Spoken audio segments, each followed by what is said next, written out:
Добро утро, дами и господа. Good morning, ladies and gentlemen.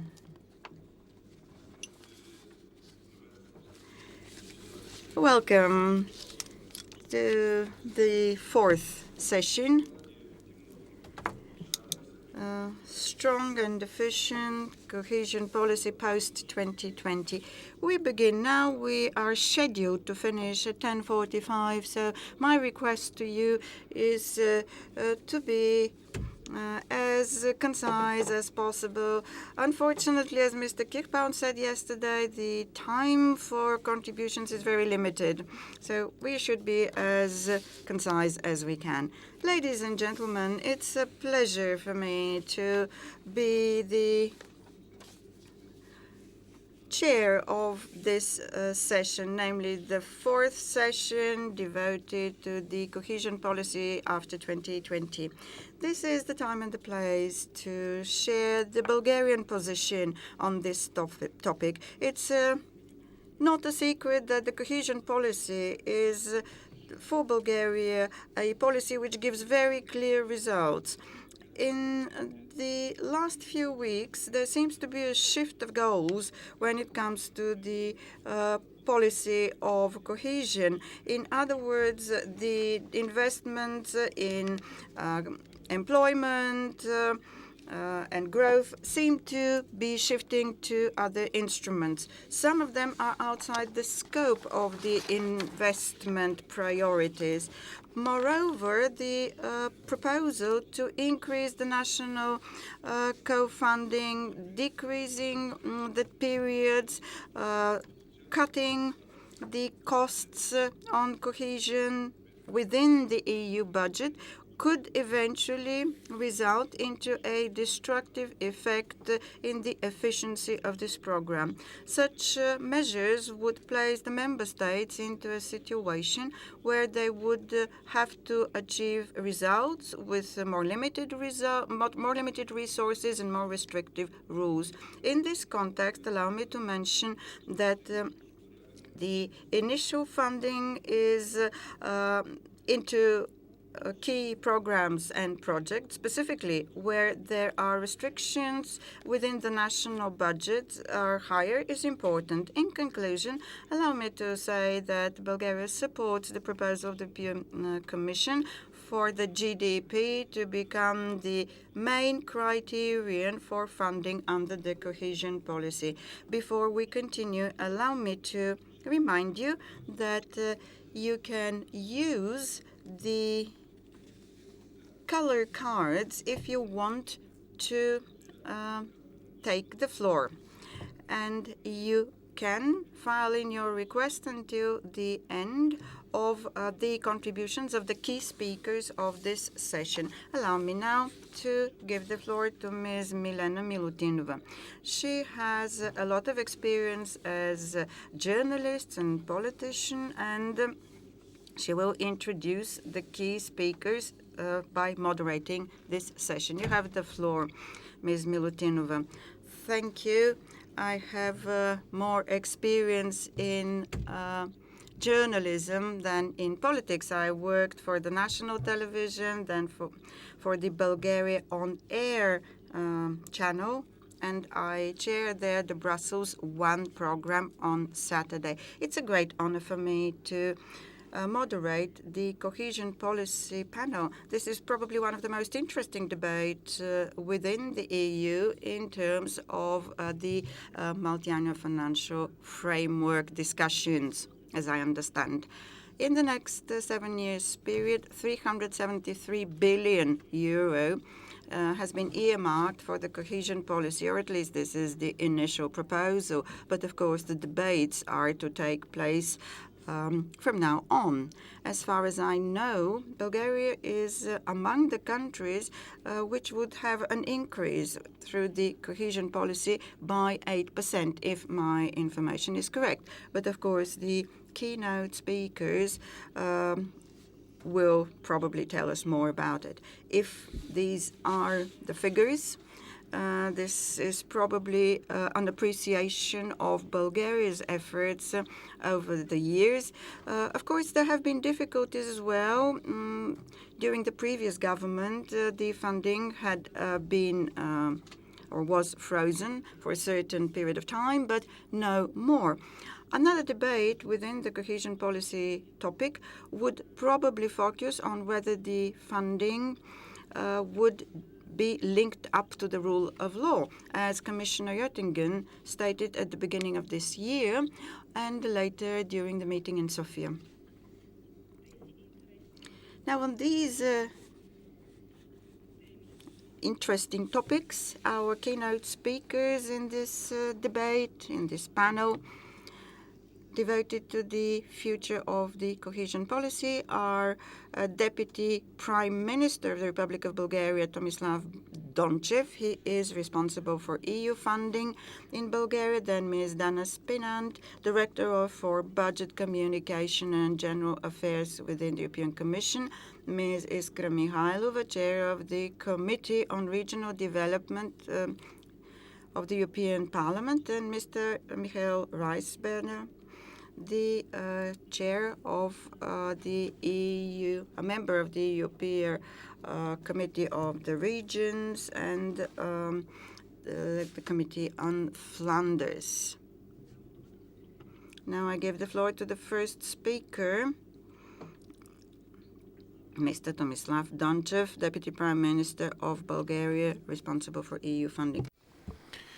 Уважаеми парламентаристи, скъпи гости. Esteemed members, dear guests, dear colleagues, thank you for the invitation.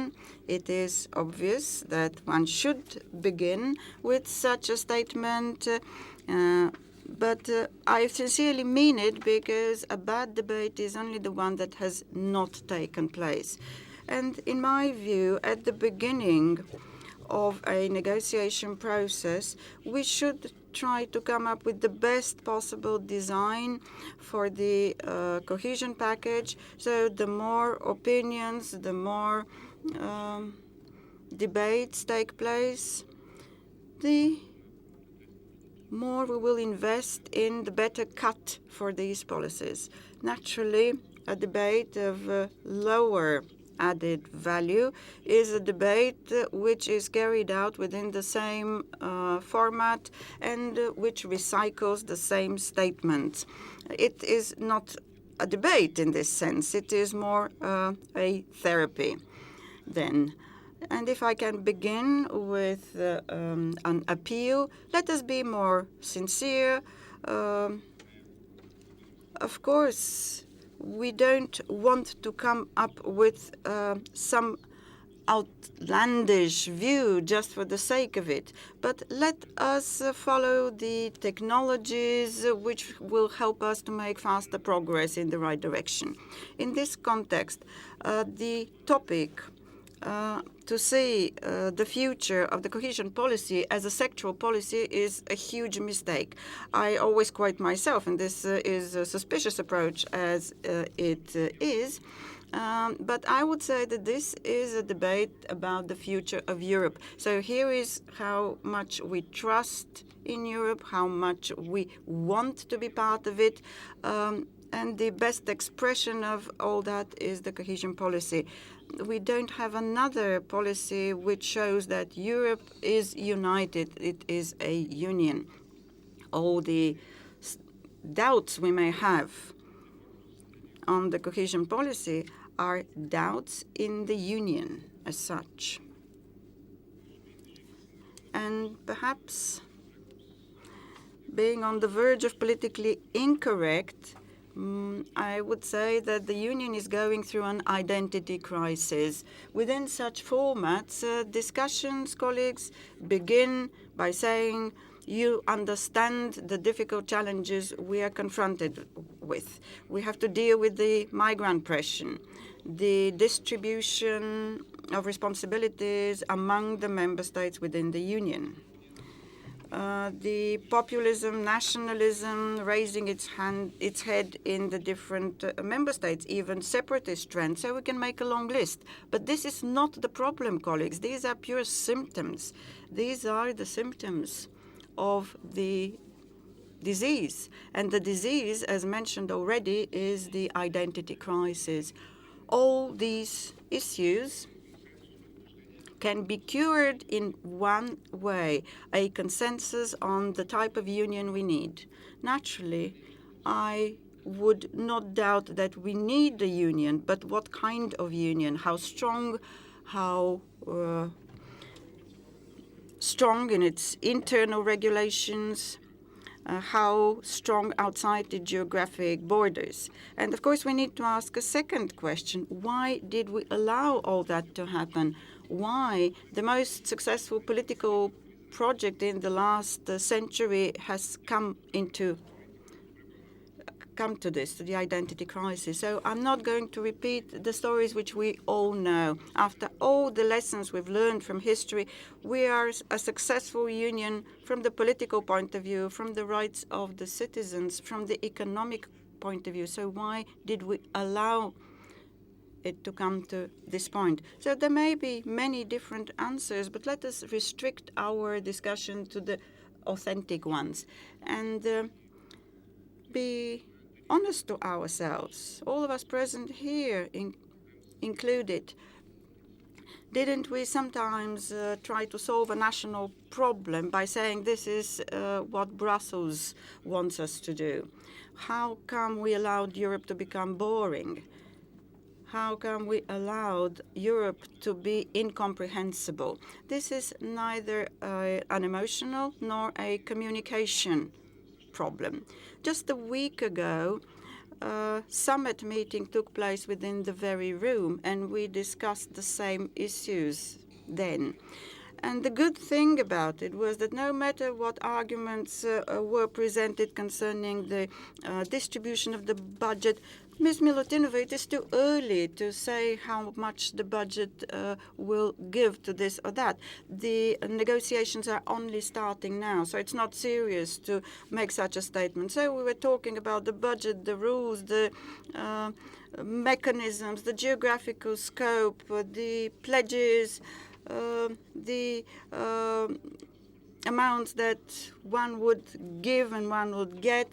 There were debates about goals, efficiency, effectiveness. But if there is one thing that is encouraging within the debate which took place last week, was that not one single voice disputed the right to exist, the right to continue with the cohesion policy. And I find this encouraging. But let us not put our rose-tinted glasses on. Let us talk about challenges. But despite the issues I just listed, there are others as well. And they are not restricted to the cohesion policy only. I used to teach, and when I have the time for it, I still do it. But if I have to talk to an intelligent and not professional audience on, let's say, European policy in energy or liberalization of the energy market, I would need 2 to 3 days in the best case scenarios. That is, provided I can hold the attention of the audience for such a lengthy period. The cohesion policy is no different in any way. If we have to explain the added value, the mechanisms and the specifics of this program, no matter how good teachers you are or how good speakers you may be, we may need that much time to explain it as well. But who has the luxury of so much time to explain to the citizens all the detail? We don't get that much airtime. We are professionals, we are experienced, we're smart, we understand the topic, but nobody in the street, in the shop, in the public transport does not understand these issues or give them an authentic support is not the key problem. Let's quote an example. Let's make the following experiment. Read the thematic objectives of the general regulation, then close your binder and try to repeat the argumentation. It might be easier with the thematic goals in the in other regulations, but I'm sure you'll make mistakes, you'll leave something else. I am convinced this would be the case. Then try to imagine that your GP, the teacher of your children, your neighbor would have to do the same thing. The policy which is not understandable, which is not understood by the citizens, cannot be supported. And we cannot afford to try to support policies which are not understandable. The fact that we understand the policies here in this room is just the beginning, but it's not the end. And this is just one of the tasks, along with so many others. I'm sure the colleagues are going to dwell on them. I'm not going to talk about them now. So this is a key task. Then at the level of implementation of policies. We cannot afford the situation, and this is a real-life situation. I've encountered it in more than one member state. The entrepreneur says it's easier and faster to borrow from the bank rather than apply for a grant on a financial instrument or on a certain program. This is a very worrying indicator. It shows how complicated, how bureaucratic the rules and the procedures are. Colleagues, this is not an abstract or political issue. It's a matter of access. It grinds down to the costs which are involved in order for the funding to reach what it is intended for. Simplifying the rule is not an administrative whim. It is an issue concerning access and support. Support by the citizens, by management, by all the entities which try to apply. I'm not saying that we don't need administrative control. I'm far from it. It wouldn't cross my mind. But control has to be smart. And by no means, the good technology for efficient control is not making beneficiaries fear, for instance, fear auditors. I never saw fear bring about ambition or more wish to achieve. Usually fear brings inertia. I'm not going to get into political speculations here, but we are on the verge of the next multi-annual financial framework. We are talking about the cohesion package for the next period, but there is no strategy behind them. This is nothing unique, nothing new for the cohesion policy. Yes, indeed, we may have an operational package of goals, which is supported by consensus. Yes, some of the goals may be obvious, but on the one hand, it is bad practice. On the other hand, it would be insincere if we want the member states to spend their own money from their own portfolio to not to be based on a strategy. And when funding is not linked up to a clear package of goals, there are risks that in the negotiation process, the numbers may be played with in putting one priority to the fore at the expense of another. And we have good examples of that in the course of other negotiations. In conclusion, there's no doubt that spending the funding should be linked up to reform. All of us understand, most of us who have more experience know that funding non-reformed sectors is pouring water into the sand. The question is, what is the risk? Would inadequate reforms would be the outcome? Would it be that we are short of support, political will? I don't have the time to get into this topic into more detail. I'll be happy if someone else does it after me, though. Finally, most of us present here have a long political experience. I sincerely hope that in the course of the negotiations we'll find the best technology to reach consensus and compromise. And pardon me, when I say compromise, I mean we have to give in, to step back in order to achieve the common good. I'm certainly not saying that we should abandon our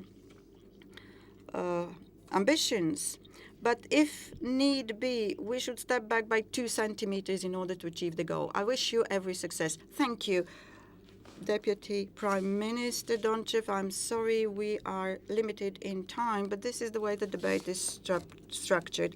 And now the floor goes to Ms. Dana SPINANT, Director for Budget, Communications and General Affairs at DG REGIO Commission. You have the floor. Dear Mrs. Moderator, dear Mr. Chair, dear Ordförande, moderator, ledamöter.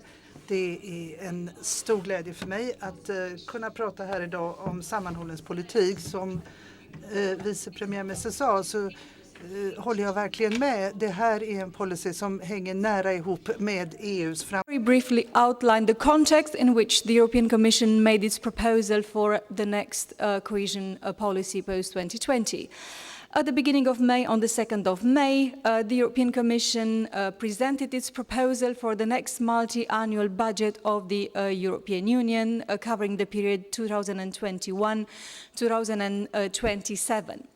It is a proposal made in a context which is budgetarily and politically challenging. This is because through the departure of the United Kingdom, the European Union budget is going to have one contributor less, and it's going to have more political priorities on which we need to spend the money.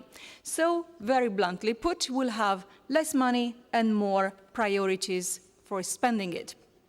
In that context, the European Commission made a proposal for a balanced, modern, solid and coherent cohesion policy, which should help implement this important part of the EU budget with better results.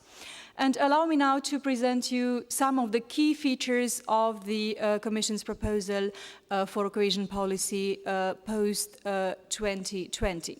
First of all, cohesion policy, in the Commission's view, will continue and should continue to be a policy for all EU regions. And this is why, because, as the Deputy Prime Minister said, cohesion policy is the most direct link between the EU and regions and cities all over our Union. And that's because it's the policy which brings results which are tangible, which are visible, and which help improve the quality of life of people. That's why it's important that it continue being present everywhere, so that everybody continues feeling part of this union. So, a cohesion policy for all regions, but where the most deprived regions, those that need it most, are better served, which means that the largest majority of the funding under cohesion policy will continue going to the least developed regions and to transition regions. In total, 86% of the Commission policy funding will go towards the least developed and the transition regions. And Bulgaria now has a transition region, not just least developed regions, which shows the progress which your country has done over the past year since accession. So that's the first important feature. The second important feature is that we proposed a cohesion policy which is better aligned with the political priorities of the European Union, which means that the objectives on which we will spend the money are fewer and clearer. First, we want to achieve a more intelligent Europe. Secondly, a greener Europe. Thirdly, a more social Europe, very important in the context of the debate that we had yesterday. a more connected Europe, and fifth objective, a Europe which is closer to the citizens.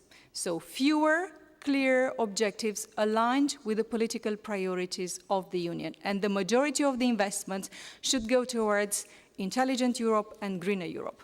Thirdly, the European Commission proposed a policy which is more flexible, which means that we can't anticipate from the beginning the challenges that we'll face in 2025 or 2027. And that means that we envisage a midterm review in order to be able to adapt the investment choices. So in 2025, we will reconsider whether the priorities are still the same and whether the money for the last 2 years needs to be put elsewhere on other policy objectives. But it also means more flexibility for transferring money between the various EU funds to deliver the results through the best delivery mode. Fourthly, and that's very important as signaled by the Deputy Prime Minister, the European Commission proposed a cohesion policy which is simpler to implement. Simplification is a major issue. Everybody in this room, and in particular somebody like Mr. DONCHEV, who was the mayor of Gabrovo for so many years, you know firsthand what it means to be able to access EU funds, how complex it is, how many rules we have. So the Commission proposes a policy which is substantially simplified. Even the rules are cut by 50%, so we cover more funds, 7 funds with fewer rules and with clearer and simpler rules. We propose simplification for the managing authorities, but also for beneficiaries who will not need to spend their time filling forms and bureaucracy items anymore, and they will simply be reimbursed for results. So this is an important feature of our proposals. But we also propose simplifying the administrative cost and the way this policy is programmed and managed, and also the controls. The European Commission proposes relying more on national controls and audits of the implementation of this policy in order to reduce the control burden. Another important feature is proportionality, which is linked to controls. Under this, programs of cohesion policy which have a good track record and low error rates will qualify for fewer controls, and more responsibility will be given to the national level. Very quickly to conclude, an important feature of cohesion policy is that it also proposes more responsibility for the national level. This is why the Commission policy of the Commission, as proposed, would rely on higher co-financing rates from the national level. We propose indeed to reduce the co-financing part from Brussels because it increases ownership of the national level, and because it is important to come back to the rates of co-financing which existed before the financial crisis. Brussels increased the co-financing rates because it was necessary to introduce more public support from the EU level, but now the situation should come to the levels before crisis. Just one word regarding the calendar. It's extremely important that we all make efforts in order to achieve agreement on the Commission's proposal before the European elections of 2019. Otherwise, delays will result in very late implementation and start of implementation of the programs, and lost opportunities for beneficiaries and for cities and regions across the EU. Many thanks. Thank you, Madam SPINANT. A very important highlight and what you referred to, Mr. DONCHEV, is the simplification of the cohesion policy for the next programming period, as far as I understand. It means simpler rules, as far as I understand, less bureaucracy, and much less entrepreneurs who would say that it's easier to take a bank loan than apply for a grant. Now I would like to give the floor to Madam Iskra MIHAYLOVA, the chair of the Committee on Regional Development of the European Parliament. Ms. MIHAYLOVA, you have the floor. Thank you very much. honorable guests, dear colleagues, it is my honor and pleasure to participate in this meeting and present the position of REGI Committee into European Parliament concerning the future cohesion policy post-2020. Of course, it is an honor to be here in Sofia, in my home city today, and allow me to speak Bulgarian because this is a pleasure for us to speak Bulgarian.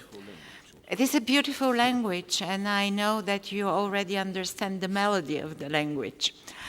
So I'll continue in Bulgarian. Преди всичко,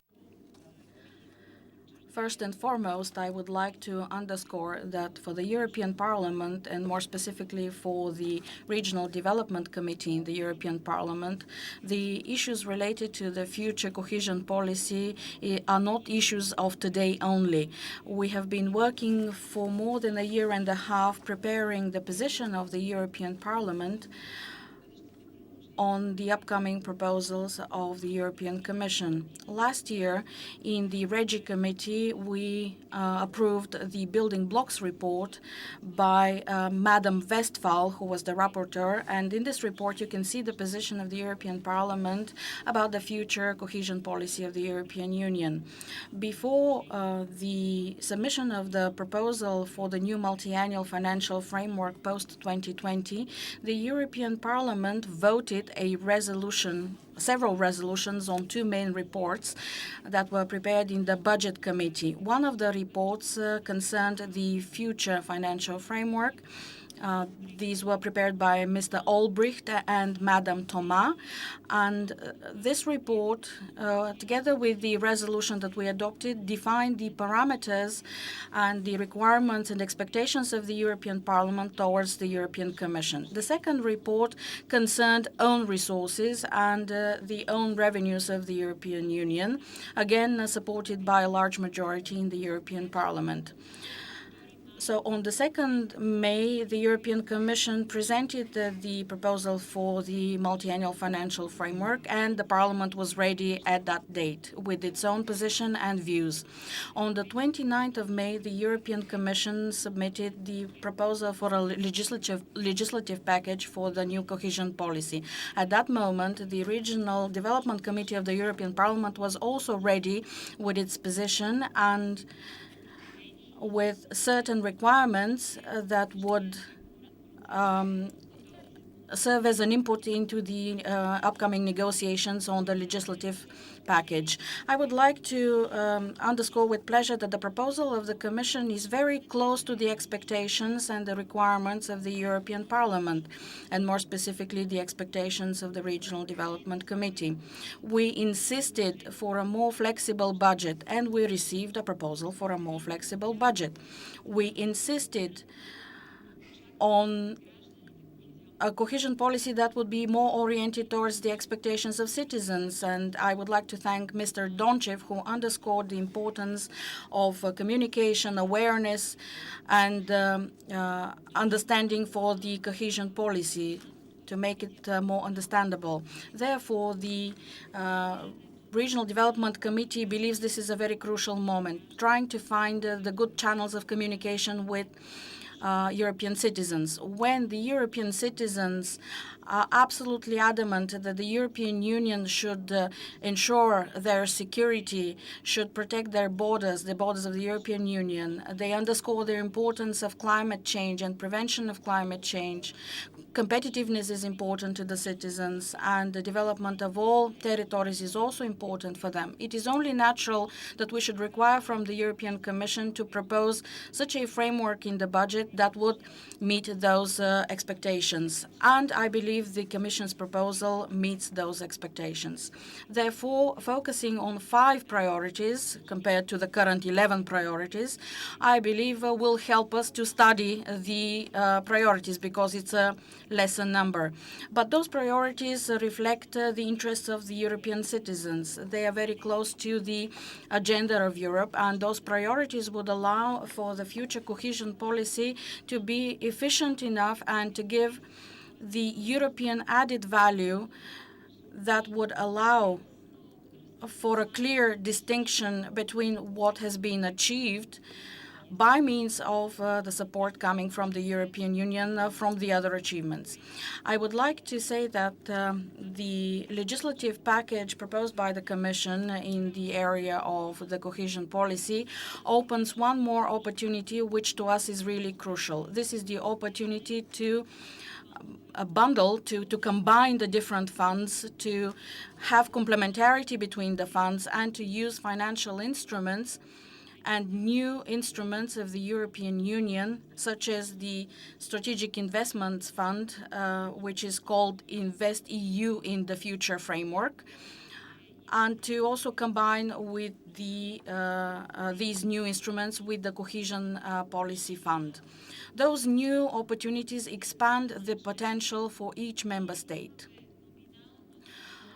In nominal terms, we keep the amount of 373 billion.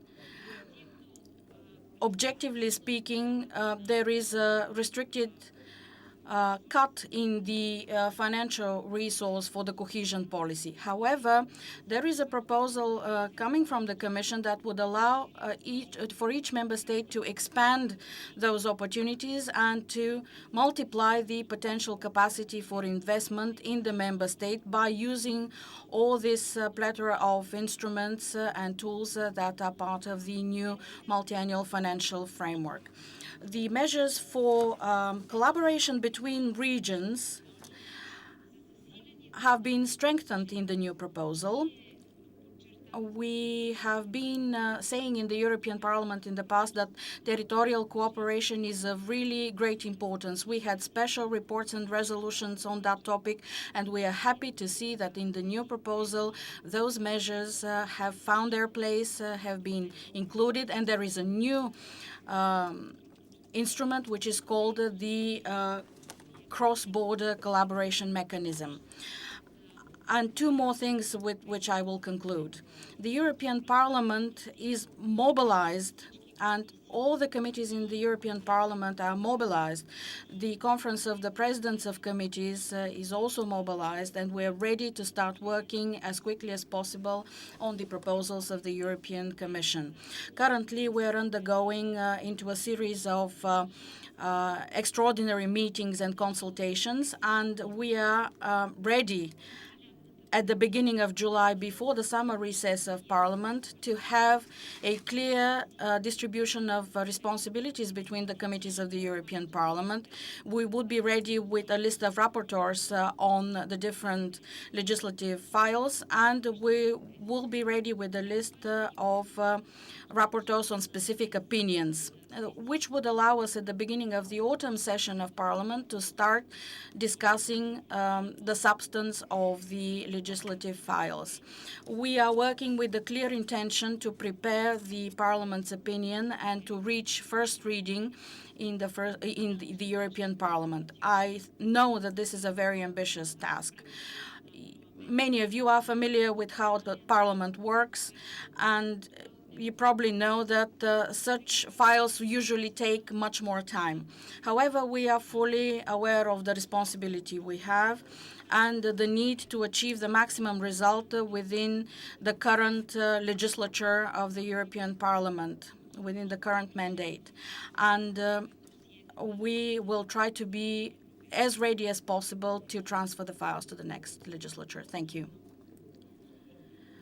Thank you, Madam Mihaylova. So 5 instead of 11 priorities in the future cohesion policies, and the 373 billion proposal by the Commission for the next period for cohesion policy. Now I would like to give the floor to Mr. Michael Reisberger, the member of the Council of the Flevoland Province and rapporteur on the European Regional Development Fund. You have the floor, Mr. Reisberger.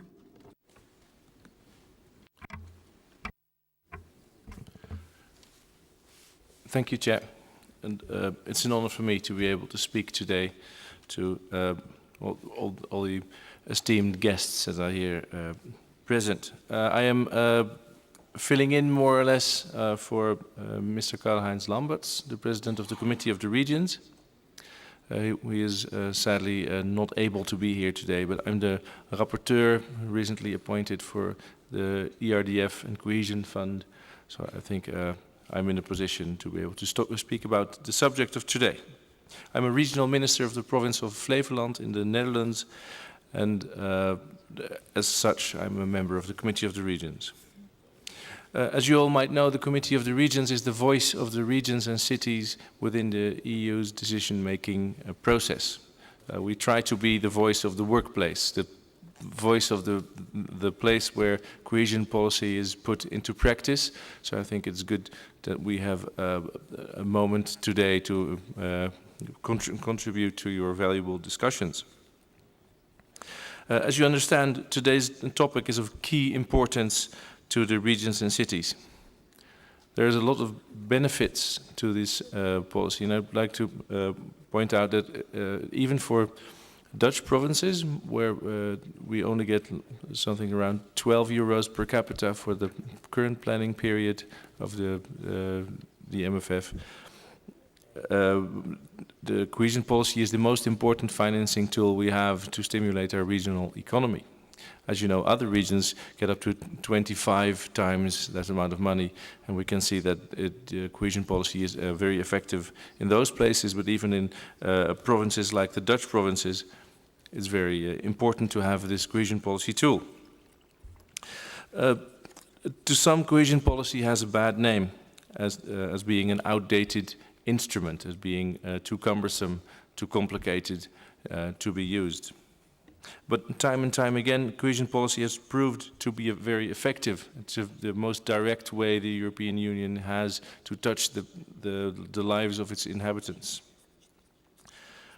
Just 2 weeks ago in this same room we heard the Minister for, I think it was Regional Development of Poland, explain that 50% of the economic growth Poland has made in the last few years was directly contributed to cohesion policy. So you can see it's really effective in countries like Poland, but even in my own region, in Flevoland, in the early 90s, we were an Objective 1 region, and now we are part of one of the most effective, most economically prosperous regions of Western Europe. And for a large part, this is also thanks to the contribution of cohesion policy.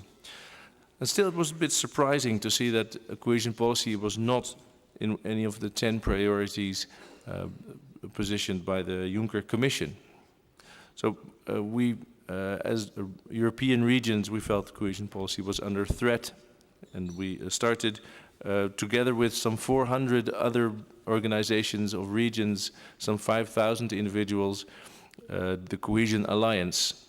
And we have been campaigning. We have been campaigning to keep cohesion policy accessible to all regions and to keep it in place for over the last time. And we were representing some over 97% of the European population. If we look at the cohesion policy proposals made by the European Commission, I think a word of appreciation is in place in the first place, because we can see there's been a lot of attention to make it more flexible, to make it more simple, to make it the objectives clear. I think we heard Mrs. SPINANT explain very well what are the steps that were taken for the cohesion policy, which are very good steps. On the other hand, we have some positions from some remarks to make from the Committee of the Regions. The detachment of rural development from the Common Provisions Regulation we feel it's not a good idea, and the gradual separation of the ESF from cohesion policy, which causes concerns that it would go the same way as regional development. The reduction of the financial envelope of the European territorial cooperation, going beyond the cuts foreseen by the whole policy, and the deletion of Interreg Europe, which is a blow for interregional cooperation. And the fact that macroeconomic conditionality is still there, and that the link to the European semester is not sorted out in a proper way. And of course, the rules on partnership, which are very important to the regions and cities, well, we were hoping they would be reinforced, but they are still the same as they were. And if we look at the total amount of money available for cohesion policy, you can also see that there are cuts up to 15% to the total budget, which is of course something we cannot be content with. There's a further threat to cohesion policy, and it's that 5% of the money might be used by the member state, not by the regions or cities, to be put into the Invest EU fund, and another 5% of the money might be used to combine with directly managed funds or instruments, which would mean a further reduction of 10% of money available to regions and cities to promote the cohesion on economic, social or territorial fields.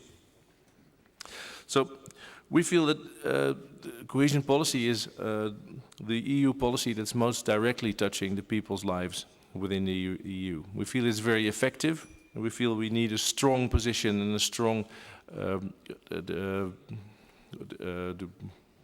I just got distracted by the little bell I heard. We need a strong position of the regions and cities in its execution. I think the cohesion policy is also a way we can really show to our citizens that the European Union is not only working, but it also delivers results. We feel it's very important to make sure that the Union, I think Mr. DONCHEV explained it very eloquently, is very important and is very successful. And somehow we are not really communicating this well to our inhabitants. And we feel that cohesion policy is the best policy to do this. And for this, for us, regions and cities, to be able to do this, we need a strong position. And I think that you, as members of the national parliaments of the European Union, are in a position to make sure that for the future, the strong positions of the regions and cities is safeguarded. So I would like to ask you to, in your discussions with your governments, with your cabinets, to make sure that the position of the regions and cities is safeguarded, and we will be able to, for the future also, be able to be effective and strong and improving the lives of our citizens. Thank you. Благодаря ви много, господин Райс. Thank you very much, Mr. Reisberman. With this, we conclude the interventions of the keynote speakers on the cohesion policy, on the future of the cohesion policy, and we continue on to the interventions. Mr. Petrov, you have the floor. Ladies and gentlemen, allow me to thank our speakers for the interventions they made. I would like to thank our moderator, Mrs. Milutinova. I would like to open the debate on the topic. And I would like to remind you that you have a minute and a half to make your interventions. Please bear this in mind. I was educated in Germany, and I am used to order and discipline, so please adhere to them. I give the floor to Simon Sutur, France. Vous avez été formé alors. Well, you've called for discipline, Monsieur Soto, not Madame.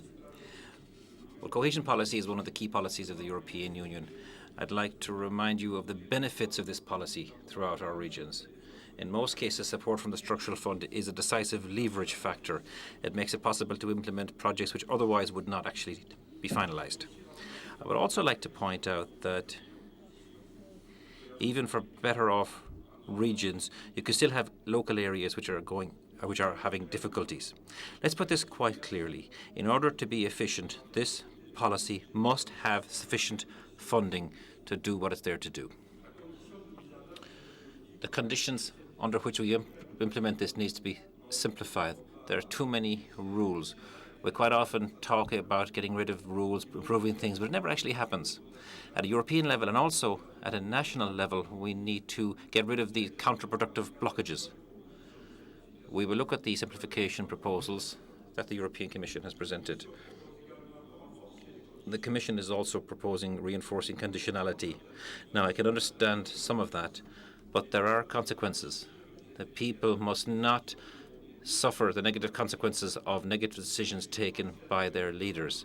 The French regions and the German Länder have a joint position pointing out that the regions now have to implement structural fund decisions, whereas country-based recommendations are addressed to member states. Respecting macroeconomic conditionality cannot be a precondition to the spending of structural funds. Давам думата на госпожа. I give the floor to Mrs. Isabella Klock, Poland.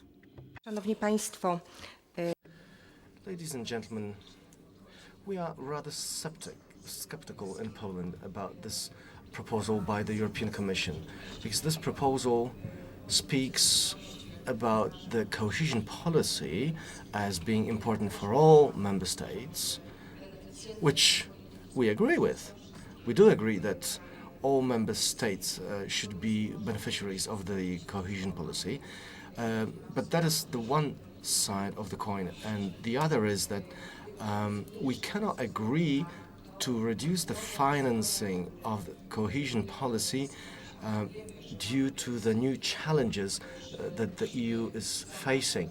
We are aware, of course, that Brexit is happening and that we need to take care of our internal and external security, but at the same time, we know and believe that the multi-annual financial framework needs to be adopted unanimously, which means that we need a compromise that will satisfy each and every member state, while, of course, requiring every member state to compromise on certain issues. We are actually ready to increase the level of national contributions here and there, and we would agree with increasing the EU budget from national contributions, but we are opposed to limiting the possibilities of cohesion policy, especially in those member states we are on a development path in countries of Central and Eastern Europe. We had a session of the Visegrad Group recently where speakers opted for maintaining the role of the common agricultural policy and cohesion policy by providing adequate financing for both of them. We believe that adequate financing means we should be roughly at the level that we've had over the past 7 years. Thank you. А сега думата има. I give the floor to Günther Cliffhaun, Germany. Dank, Herr Vorsitzender. Thank you, Chairman. May I make a preliminary comment, which is that the European Commission probably had no easy task, as outlined by Mr. Spinant, because the proposal now tabled by the Commission is in itself a compromise. It's smart, it's balanced, and in particular, it is future-oriented. The European Union faces new tasks that we must be prepared for. Protecting the external borders of the EU is one of them. We all want that, so we've got to do something about it. We also want, all of us, to combat terrorism. If so, then we've got to do something about it.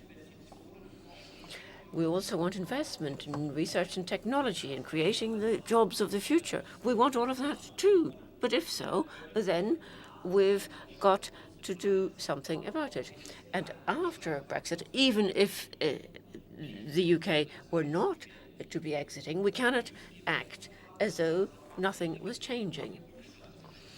So we've got to review what we've been doing to date. The money has to come from somewhere, which is why it is correct that we start with cohesion policy and the CAP, because we do need leeway to prepare for the future.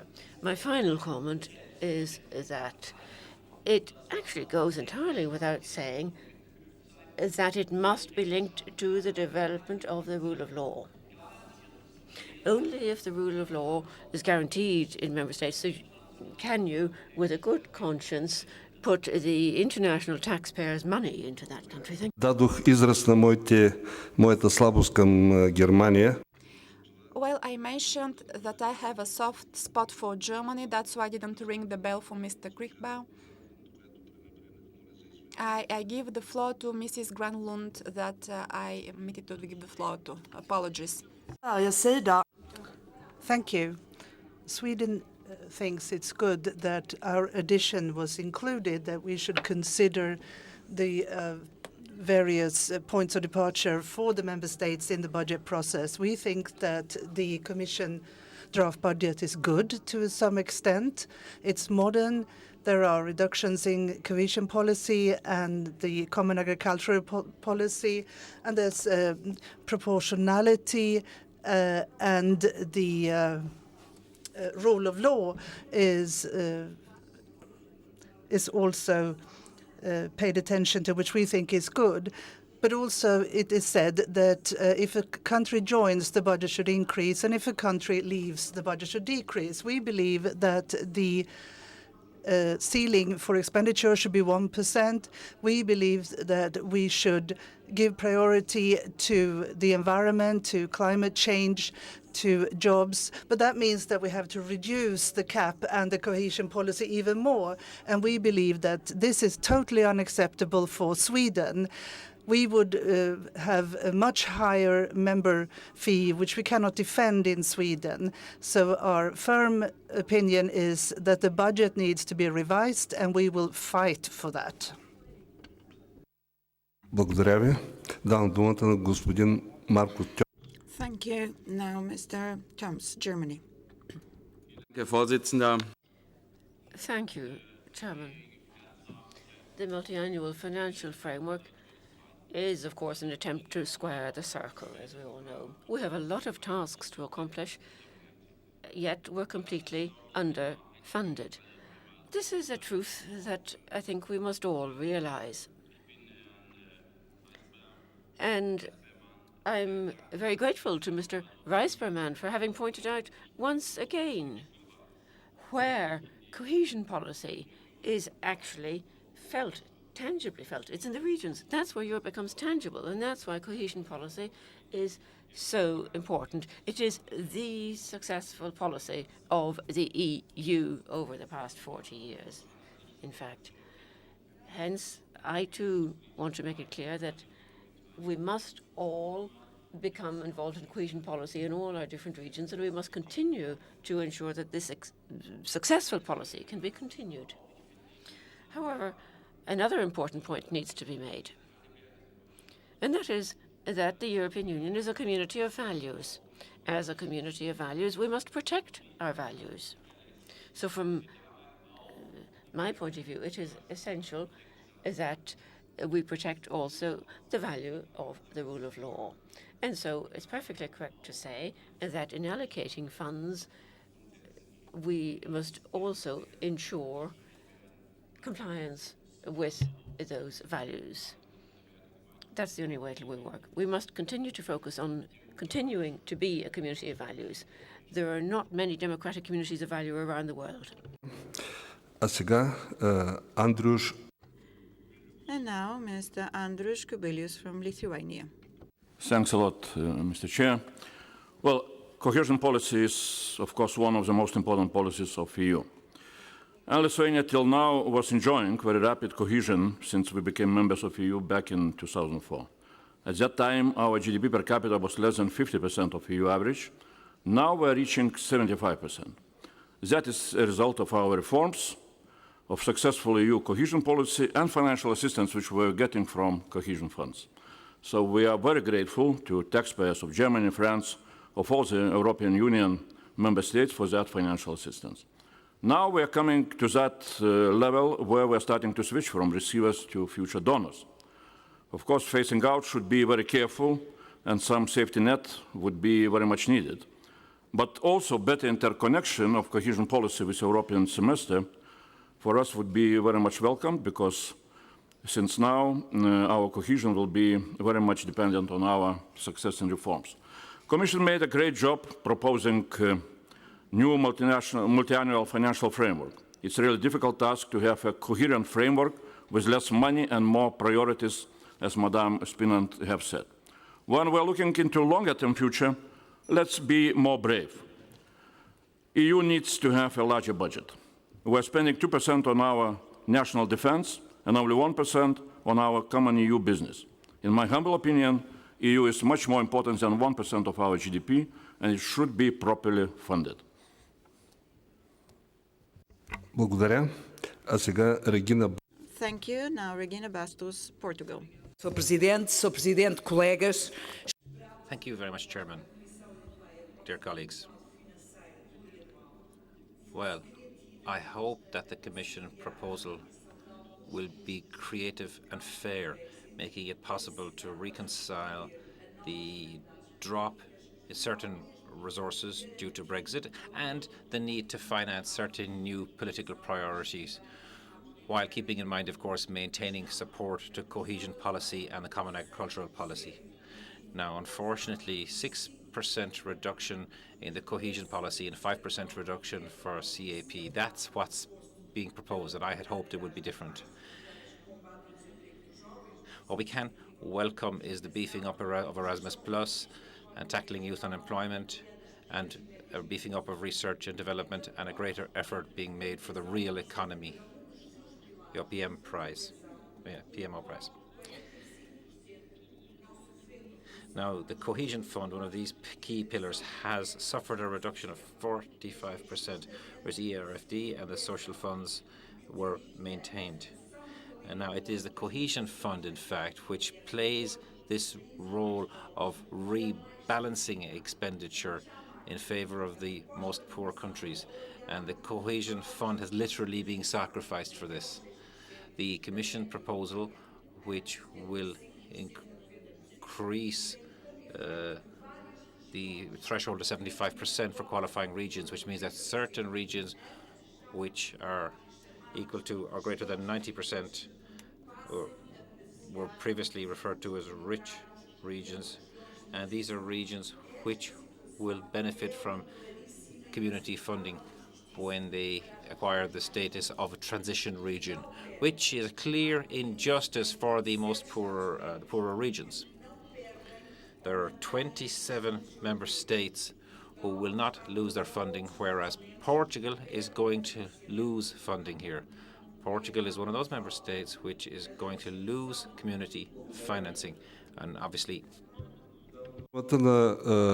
Нашия съсед господин Макопулос, Гърция. Thank you very much.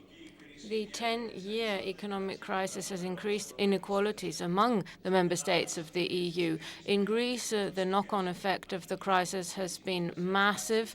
The middle classes are impoverished. A lot of social infrastructure has collapsed a lot, and there's been massive migration of young people away from the country.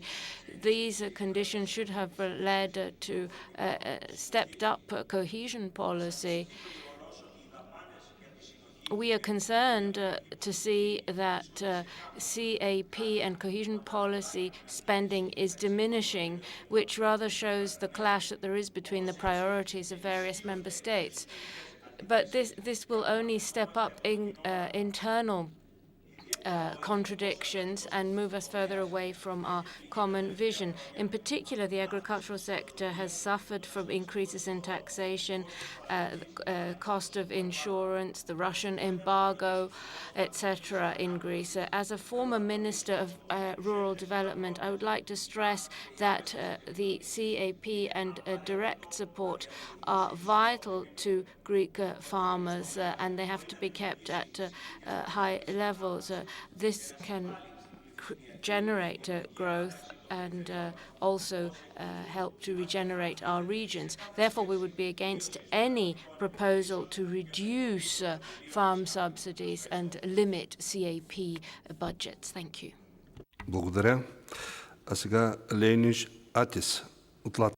Thank you. Now, Lenis Atis, Latvia is flexible on these things, but I would like to stress the fact that we would like the cohesion fund at least to stay at the same level. We are reaching the EU average, and we must achieve the EU average because we have grown rapidly in the past few years when we did get cohesion funds. Fact is the following. Our public debt is very low, less than 40%. We have practically zero budget deficit.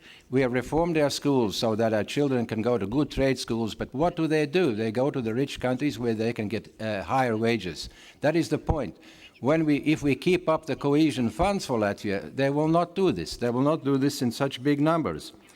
Now, we are ready to reduce CAP, the Common Agriculture Policy, especially if it is reduced down to the Latvian level. If we can make it with such low direct payments, so can everybody else.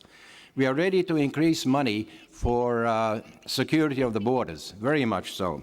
And we are ready to increase money for science and for innovation. That is the future. We are falling behind America and we are falling behind China. The future is in modern technology, science for Europe. And by the way, Latvia is ready now to contribute more to the EU budget. If we can contribute more to the EU budget, so can the rich countries do it. It means pulling our belts a little tighter together. We support also the Lithuanian position on this. Thank you very much. Thank you. Now, Margarita Marcos, Portugal. Muito obrigada, Presidente. Haver bom... Thank you, Chairman. Having an appropriate budget for the EU will mean that the budget must be sufficient to satisfy our needs up to 2027. Now, at the moment, the budget we have is quite limited. The Commission was certainly creative in all this, if not ambitious on own resources. The European Commission is calling for a further effort of 1.1% of GDP for all member states, but is asking for more from the cohesion countries. They would have to make a greater contribution at a national level to finance the CAP, 15 to 30% for the second pillar. The so-called new objectives, which are not really new, are objectives which are now given a leading role in the document, but should not be financed at the cost of the cohesion policy. And in fact, this is what is in the COSAC conclusions.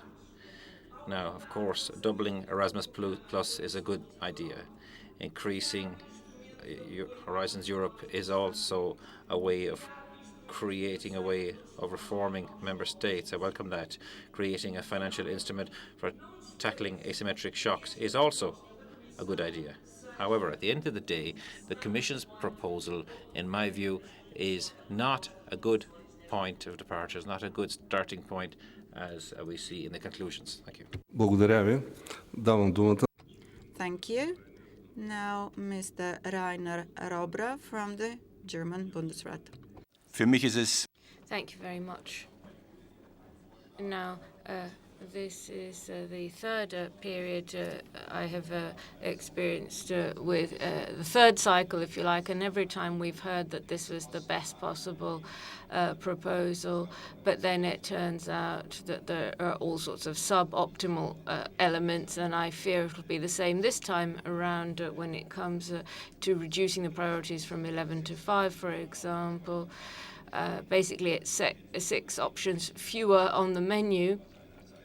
But at the time, we were told that 11, of course, was what was necessary. So I think there are a lot of risks here. EFRI and ELA need to continue. Now, I can but stress that we also have problems with absorption because of the conditions, and it's also difficult for businesses. There seems to be an interruption to the sound. Co-financing rates up to 50% is in some cases too much, and again leads to problems with utilization or absorption. Mr. Angelos Votsis, Cyprus. Yes, we discussed yesterday, and we are discussing again today, the possible potential problems for the cohesion policy and the reduction of the overall budget following, or the budget whole following Brexit. Now, we've heard a presentation of the ideas for the new budget.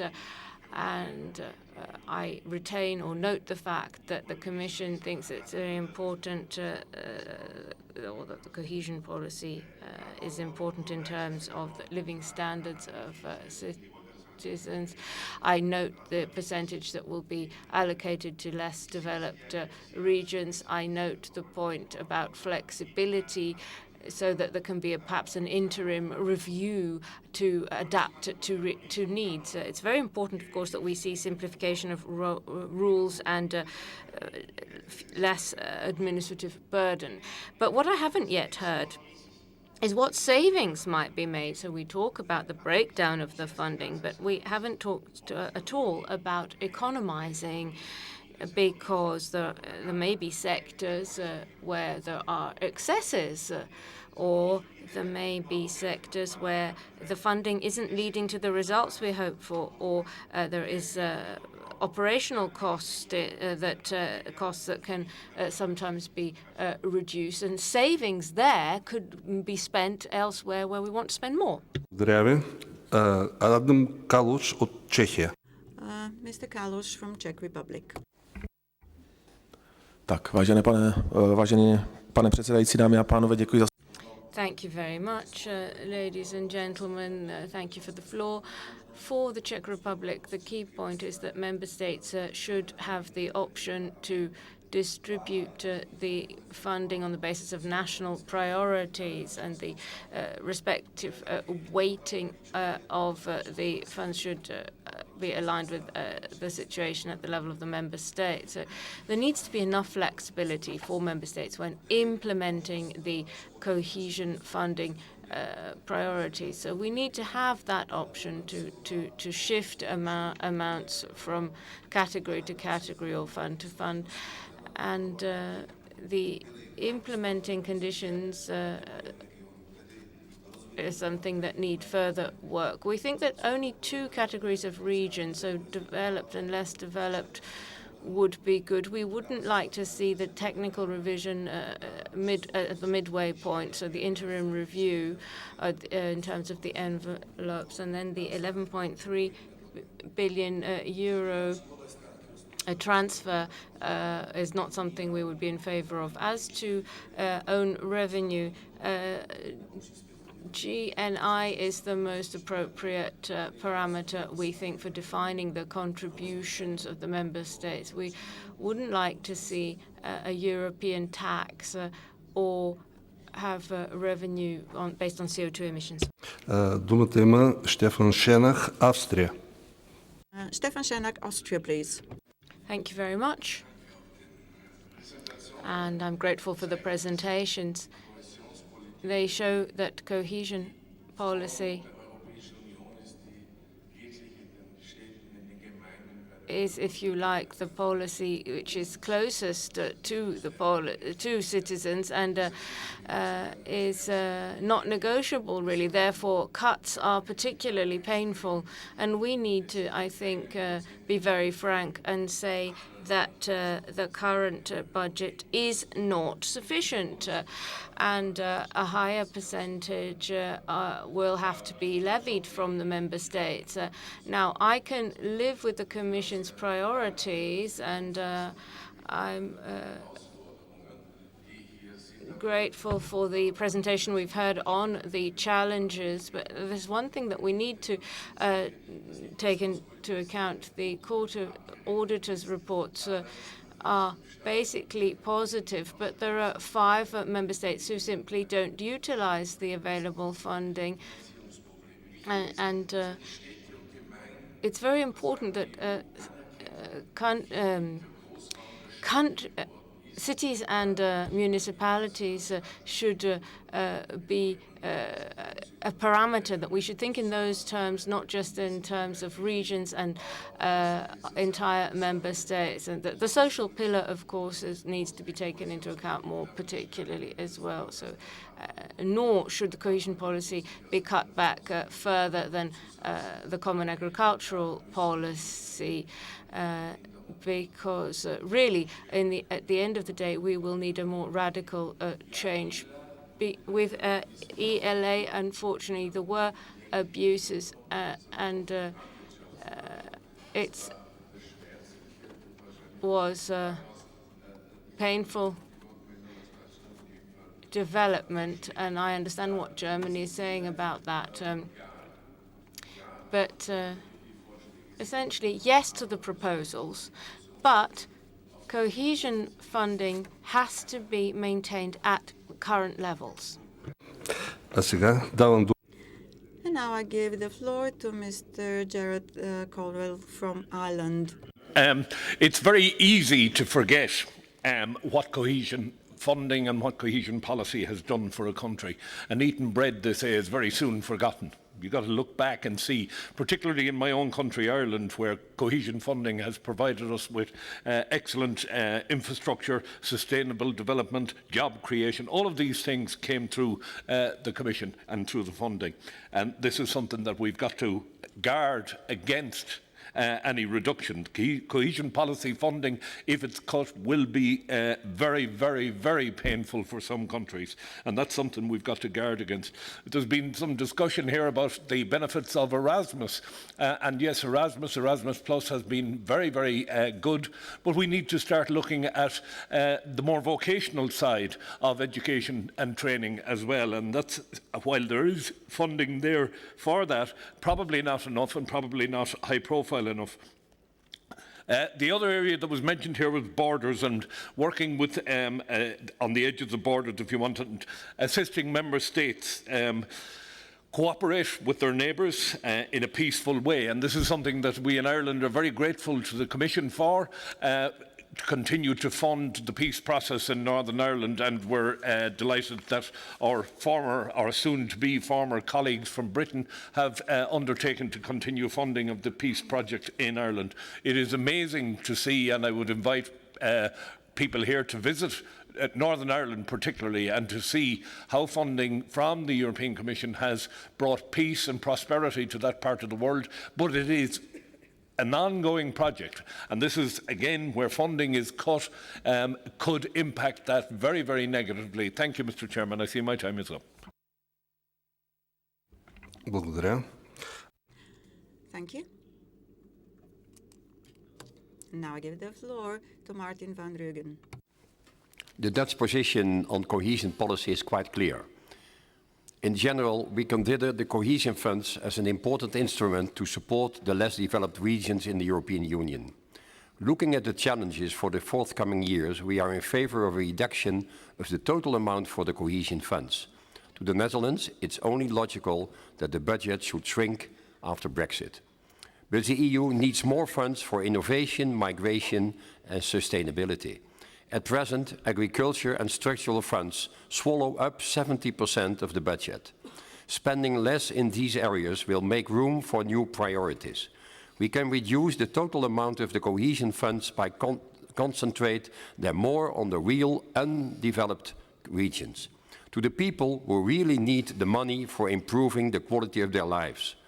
We are also in favour to keep a more critical eye on the spending of the money and to the position of the countries involved with regard to the rule of law, migration and values in general. Thank you, Mr. Chairman. Благодаря. Господин Бърнард Дуркън от Ирландия. Thank you, Mr. Chairman. In actual fact, once again, I would appreciate and put it on record the importance of the Cohesion Fund. The Cohesion Fund is the building block on which an economy is based. Certainly, our economy over the past 10 years would not have survived were it not for the fact that we spent our money well. We put it into the vital areas of infrastructure which allowed us to recover. Mind you, our recovery wasn't painless. It was quite painful. But it shows that if money is wisely spent, you can reap the rewards even in the depths of a financial crisis like we had. I heard references, by the way, to the cap budget, and the cap budget should be cut. I would remind all our colleagues, you know, we all have to eat. And we are 500 million people. And we might think it a great idea to import our food from cheaper, low-wage economies. It doesn't work always that way. It's always better to support our own, be self-sufficient and provide for ourselves. We're back again. The other thing we need to do again is to look at the areas in which we've spent our money in the past and see what way we can improve that, just like the Commission is doing. I think now is a good time to do it. I think that all Member States should do the same thing and put the money in the place that it is likely to have the most beneficial impact for the people of the country and the European Union. Thank you. Благодаря. Thank you. I give the floor to Sabine Tillet from France. Merci, Monsieur le Président. Tout d'abord, la France est... Thank you. Well, first of all, France sets great store by European solidarity and cohesion policy. That is commensurate with the developments still occurring in many parts of the Union. Nonetheless, modernizing the cohesion policy is becoming increasingly urgent.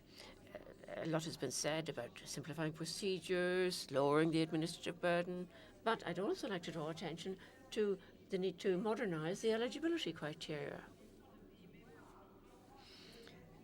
which, apart from the PNI per capita, should take account of other indicators like youth unemployment, low levels of education, climate change, and the hosting of and registration of migrants. But France is also particularly attentive to increasing the respect for the rule of law and the importance of that in granting aid. That should be the counterpart to European solidarity.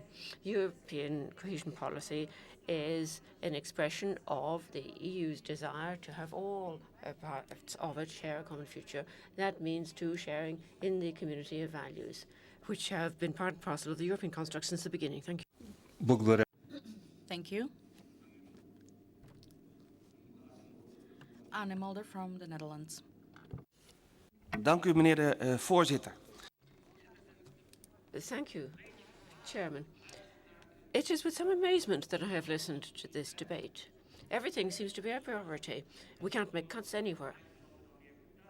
And some people seem to think the richer countries can still pay more. Well, a normal person knows you can only spend €1 once. And if you want to spend more, you've got to make cuts elsewhere. And if you receive less money, you've got to spend less. That's logic. But that seems to be a problem in the European Union. And we'll have problems getting support in the Netherlands. How can you explain the Netherlands should pay more? It would mean that we in the Netherlands would have to make savings on healthcare or would have to increase taxation. What will that mean for support for the EU in a member state? I just don't think it all makes sense. Efficiency and effectiveness have also been called for. The EU Court of Auditors often complains about, and people complain about empty airports. You see this in Spain. It may have cost millions, but no plane flies into it. This is the kind of image that is often widespread, and it doesn't help acquire support for the EU. The rule of law and integrating migrants is another major issue, and these are very sensitive issues. Do we want the rule of law? Do we want to receive migrants? Do we want to show solidarity? And, of course, the Growth and Stability Pact are also important. An agreement is an agreement. All too often, countries don't stand by their agreements, and it seems to be becoming a sport to depart from agreements. Well, we've got to do something about that if we want a positive cohesion policy. Thank you. And the last speaker in the list, Madam Simone Siston from the Belgium. Thank you, Chairman. I'd like to welcome the Commission's proposals for cohesion policy. I'd like to pay tribute to the importance attached to transparency, simplification, and enhancing responsibilities in the national member states. But I'd also like to draw attention to a matter I think is very important. It's less than a year to the European elections, and I'm getting worried about communication to the citizens.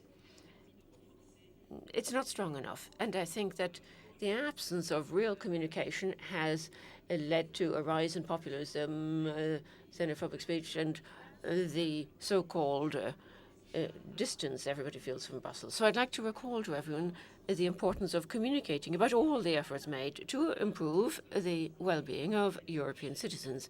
If we want to avoid next year, finding we have a European Parliament and a European Council that are opposed to the community of values, including the rule of law, which appear to us so essential. Thank you.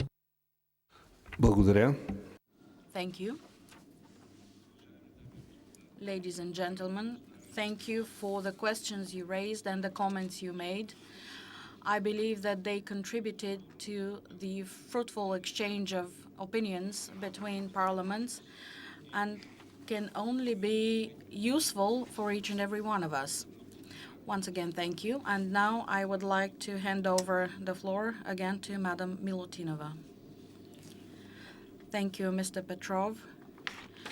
From what I've heard, it seems that the debate on the cohesion policy will be quite interesting from now on. I suggest that we move on to conclusions by the key speakers. Mr. DONCHEV, you have the floor to respond first. Thank you. Thank you, colleagues, for this very meaningful and honest discussion. I would like to thank Mr. Petrov, who was quite fierce but very just and fair in keeping the time. I would like to make a few remarks. First, I'm afraid that you might have misunderstood what I said initially, and I want to make it clear. The new legislative package is an evolution. So there are improvements compared to what has been done in the past 10 years. Of course, it's not perfect. For example, I'm really concerned because of the separatist feelings and sentiments on the basis of geography or something like that, and separatism in respect to policies and programs, for example, the Common Agricultural Policy, and even the European Social Fund is not immune to such kinds of sentiments. Once again, let me remind you, colleagues, that according to various estimates, the European Union has between 1/3 and 50% of its spending in the social area. But we shouldn't take this for granted, and we shouldn't assume that it will continue on for decades. It will not. It won't continue if we don't have reforms, if we don't have innovation, if we don't play a stronger role on the global scene, and without an ambition. If we don't have those, we will have to make a step back.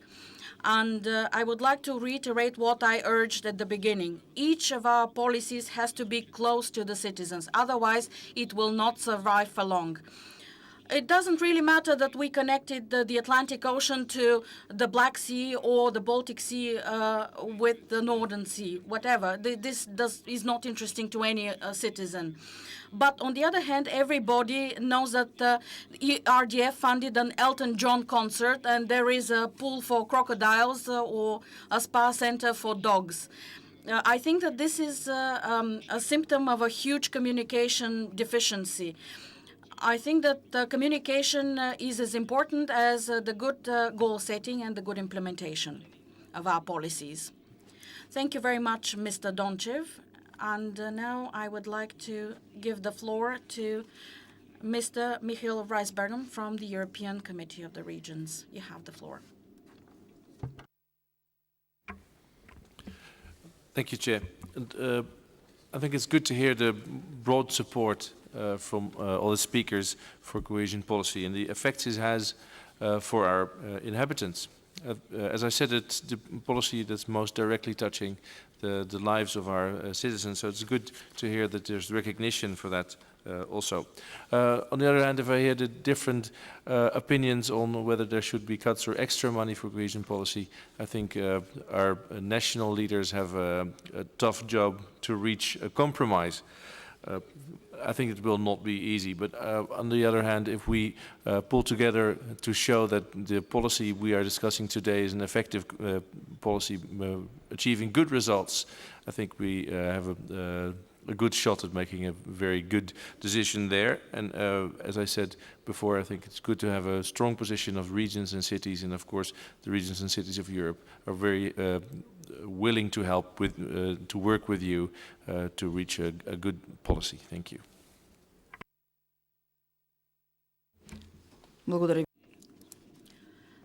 Thank Thank you, Mr. Ries-Berman. Now I would like to give the floor for some final remarks and answers to some of the questions that were raised by parliamentarians to Dana Spinant from the European Commission.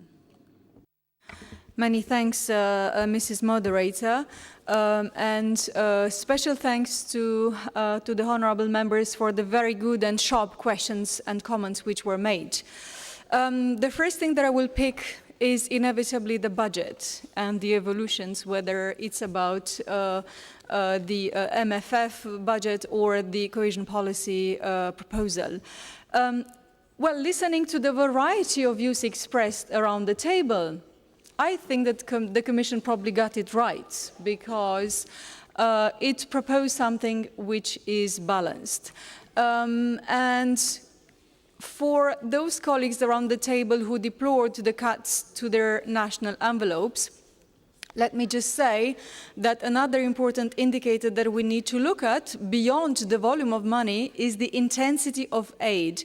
And for those member states that express that very clearly, like Poland, Latvia, Lithuania and Portugal, I need to point out that the intensity of aid is far above the EU average, and in the case of Estonia, Latvia, Slovakia, it remains about 300 euros per person per year, which is, again, more than 3 times the EU average. So we do manage to keep a high intensity of aid per capita, which is significant and which we believe will help achieve good results.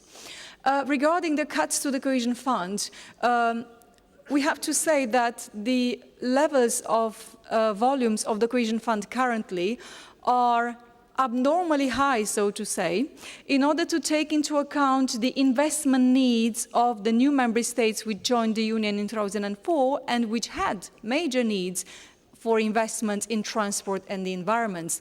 Those needs have been largely met through the current levels of investment, and therefore the Cohesion Fund will return to its more normal volumes pre-2004. So I hope this helps explain it a bit. But more importantly than the volumes of money is, as Ireland very, very clearly said, is the added value of our investment. And we need to look at whether we really put the money where it's most needed and where it brings the biggest impact and results, not only at national but also at the EU level. So the EU added value is what guided the Commission in making the choices on the policy priorities and on the focus on the 5 policy priorities that it proposed. On simplification, well, I do have sympathy with the colleagues, Germany, France, who said that we always claimed that we made a better proposal than last time around and we simplified. I really think that this time is more substantial than before, and to look at the whole cycle of cohesion policy, from planning, programming, management, and in particular control, and you will see a very, very clear simplification. Around 50 clear items of simplification are visible in the proposals, and I really hope that they will stay throughout the interinstitutional negotiation process. A final remark on communication, which was raised throughout the debate and very helpfully even from the beginning by the Deputy Prime Minister DONCHEV. There are 2 levels of it. First of all, the communications provisions in our proposals. We are aware that this policy, which has such big added value, is largely unknown in the EU. Therefore, we propose a reinforcement, a strengthening of the communication obligations, both for the managing authorities and for beneficiaries, who are obliged to engage more with the citizens in order to make the result of this policy known. But beyond that, there is a broader communication and engagement with citizens about the MFF and about the EU in general. I think that the best communication, positive communication message that we can bring to the citizens next year before the European elections is to go into the elections with a solid package with a positive proposal for the future, with the next multi-annual financial framework adopted, and with the proposals for cohesion policy adopted. Then we will have something positive to present to the people, and they will have something to judge the achievements of the European Union on. This is why I repeat the plea made at the beginning to focus our institutional minds together in order to try to achieve an early deal, an early agreement on the proposals on the table for the next multi-annual financial framework. Thank you. Thank you, Mrs. SPINANT. And now I would like to give the floor for some final remarks and answers to Madam Iskra MIHAYLOVA, the chair of the Regional Development Committee in the European Parliament. Madam MIHAYLOVA, you have the floor. Thank you for the opportunity to answer some of the remarks and conclude somehow. First of all, I would like to thank to all of you who participated in the discussion. For us, in the European Parliament and also in the Commission, it's extremely important to hear the voice of the national parliaments and position of each one of the member states concerning the future of the cohesion policy. Thank you for the full support for the future of the cohesion policy. Thank you for reminding us how important is the cohesion policy and how many results, good results, had been achieved thanks to the support from the cohesion policy. But also I take in account all your remarks and I'll inform the REGI committee. I know that your comments will be very useful in the future negotiations and the preparation of the position of the European Parliament. Thank you for the conclusion in 29th annual report of COSAC. Thank you for including the subject in the agenda of COSAC plenary meeting because it is extremely important for the future negotiations. A few answers and comments. We are fully agree in the European Parliament that we are looking for efficiency and effectiveness. We are looking for the results. We are looking for the European added value. This is the purpose of investments, and this is the idea to improve, to modernize, and to correct some of the directions of the cohesion policy. That's why we support, in principle, the position of the European Commission, and we will work on it. I hope that we'll be able to improve it. Concerning the rule of law, which had been mentioned by many of delegations, yes, we are fully agree that we have to follow the rule of law, but we have to remember that the final beneficiary shouldn't be punished because of rule of law.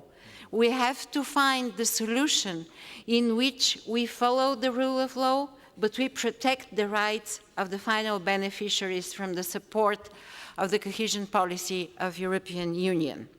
And the last remark, thank you for all your position about the links between the future cohesion policy and the process of reforms into the European Union.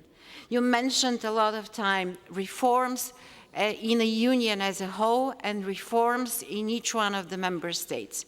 We identify this link as a very high-level priority in our work. So we will work in this direction. In November 2017, we had a meeting of the National Parliament, joint meeting of the National Parliaments together with the REGI Committee. Thank you for the debates at that time. And today, we supported again the future of the cohesion policy. Thank you. We will take in account all your messages. Thank you.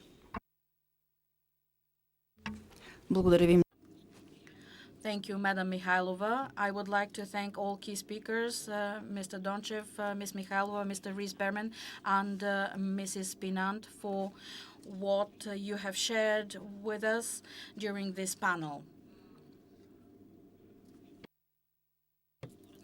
I would like to wish to you a fruitful interinstitutional debate from now on and to reach an early agreement between the institutions on cohesion policy.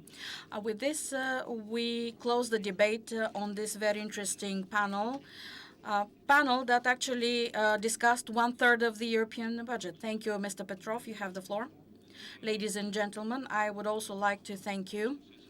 With this, I would like to close our session, and I would like to repeat what I started with. The cohesion policy will only be successful if there is order and discipline. These are the two key words to successfully implement this policy. Now I would like to invite you outside for a coffee break until 11:15, and the next session will start irrespective of how many of you have come back. So I would like to close the fourth session now.